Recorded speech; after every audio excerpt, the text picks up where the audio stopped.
Hello everyone, please ignore the mess that might be in the bag. So let's get to it. I am still in Colombia and I wanted to take some of the time that I have to show to you some of the foods that we usually eat here and that I personally love. Now the reason why I'm doing this right now, it's because while I'm eating like outside normally, I don't particularly enjoy like explaining what I'm doing. I'm just eating, especially because I'm sometimes eating with relatives or with friends or whatever. So it is not an environment when I can sit down, put on the camera and eat. I don't particularly enjoy that. However, there are some foods that I cannot really like bring with me back to Italy because I mean you can't some of these things. And also, I mean, there's no real point in it. It's better if it is fresh. Now, this is food that we eat in Colombia. Now, I might eat it a little bit more than somebody else. That's relative. Let's not focus on that. Let's start with some easy stuff. This is kind of dry. It's almost over. Sorry, I was really thirsty. So this is a soda that I really enjoy. And the reason why is that I don't know why. It's ginger ale also called, and it is a great soft soda. It's not incredibly sweet, yet at the same time, it is soda. I don't know. I really enjoy this and I haven't been able to find it anywhere in Italy. And also nothing like it. Now, this is made by the brand called Posto One, which is very known here because it is known for sodas like the apple. They used to have orange, and they're very well known. They're the main sodas that you find outside. And fun fact, Posto One in the year like 2006, sort of, during the soccer, football, whatever you're from, World Cup, they made sort of a very interesting project, which was they made like 10 sort of different sodas with different tastes that were particular, and one of which I remember in particular was a coffee soda. It was terrible. It was really bad. But anyway, let's move on. Remaining in the themes of drinks, because you know I have just a little bit of Canada Dry. There's this thing. Now this is called Misato. This is a delicious thing that we love, especially in like here Bogota, because now this is cold one. However, you can also find it hot, and I don't know if you can how much you can see of it. It is not fully liquid. It has a little bit of consistency, and also we put cinnamon over it. I like it with cinnamon, so people don't like it with cinnamon. And I mean the main thing of this is that it is delicious. It is fermented.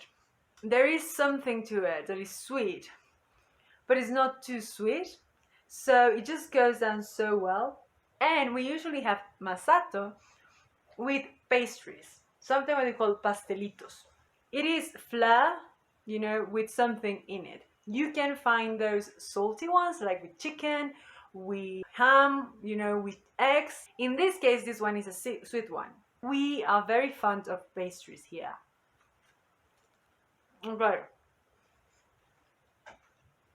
I try to take a big bite.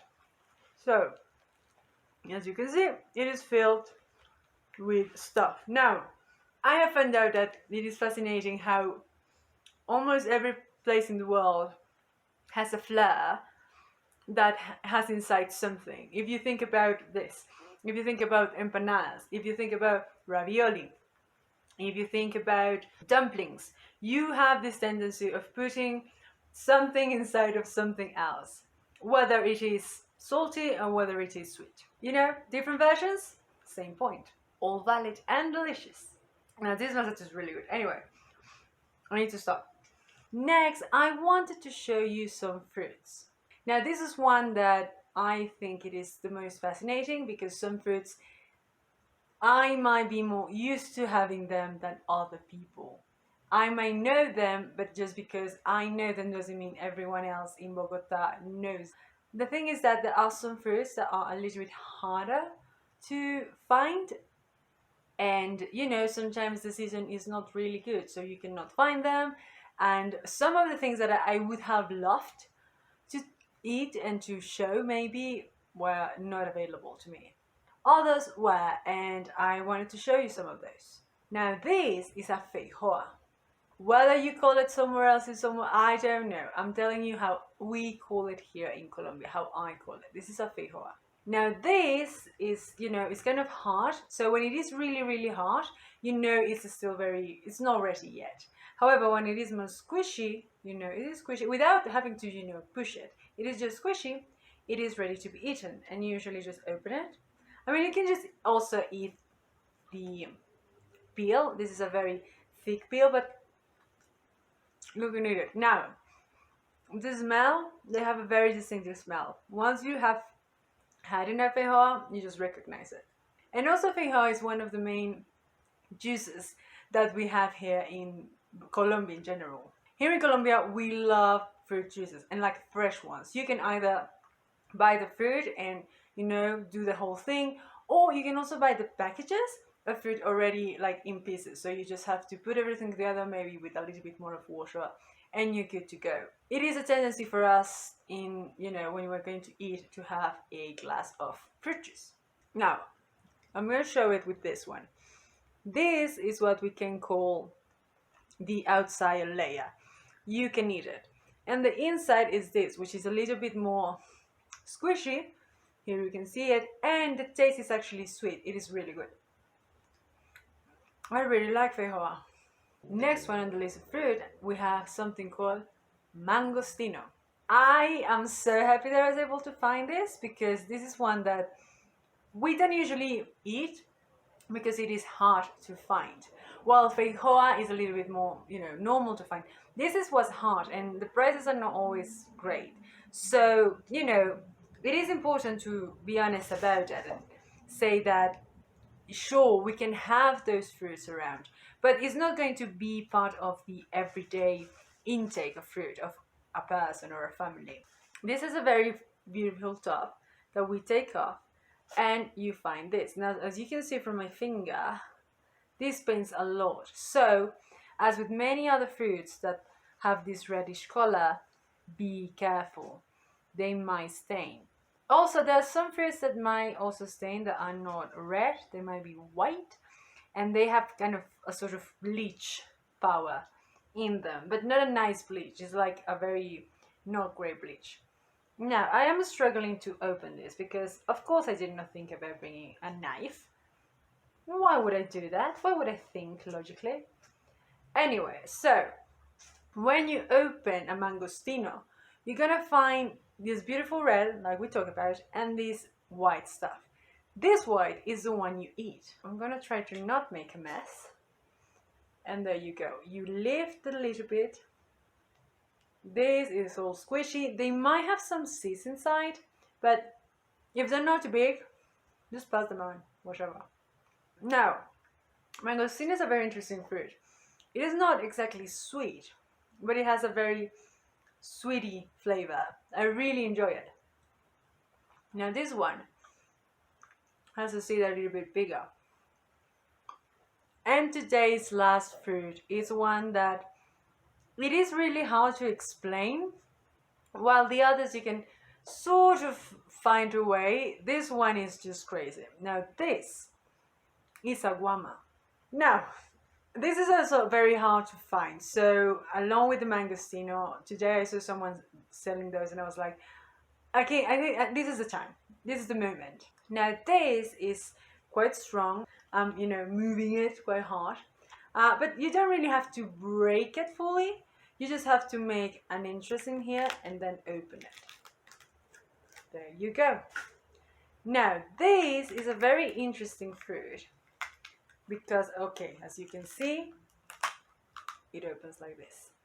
Oh, this one was a little bit bad. It happens. It's okay. Again, I'm trying not to make a huge mess. Now, here you can see, these ones are good. This one's a little bit bad. It's kind of a little bit bad. But that's okay. I mean, this is one of those fruits where you cannot sometimes really tell from the outside. It is sort of a surprise. So, this is the fruit. This one right here. This is actually soft. This feels like cotton. It is crazy. Now the full thing, oh my gosh. The full thing will be something like this. So you have this cotton-like. I don't even know. I don't know how to show it to you. This is soft, okay? This is soft. And this, now usually, this is the seed. This is the one, the very big. Now, usually just eat this.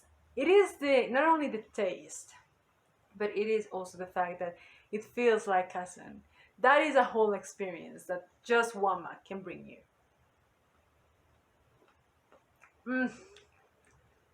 It is so nice. This is an interesting thing. If I was to actually like squeeze it, you would actually, I mean, okay, cannot fall, but there is actually some juice in here that is part of the tastiness of it all. One can argue, is this just, you know, a lame excuse to buy the fruits that you wanted to eat? I mean, I don't think it's lame. I mean, I think it's valid. It is delicious. And here's the thing about fruit, is that it can be such a good snack that, you know, I'd rather have this over many other, you know, packaged stuff. So anyway, with the Guama, I'm gonna go. This has been delicious, and I would love to do it again. Not sure if I'm going to be able to, but in any case, bye.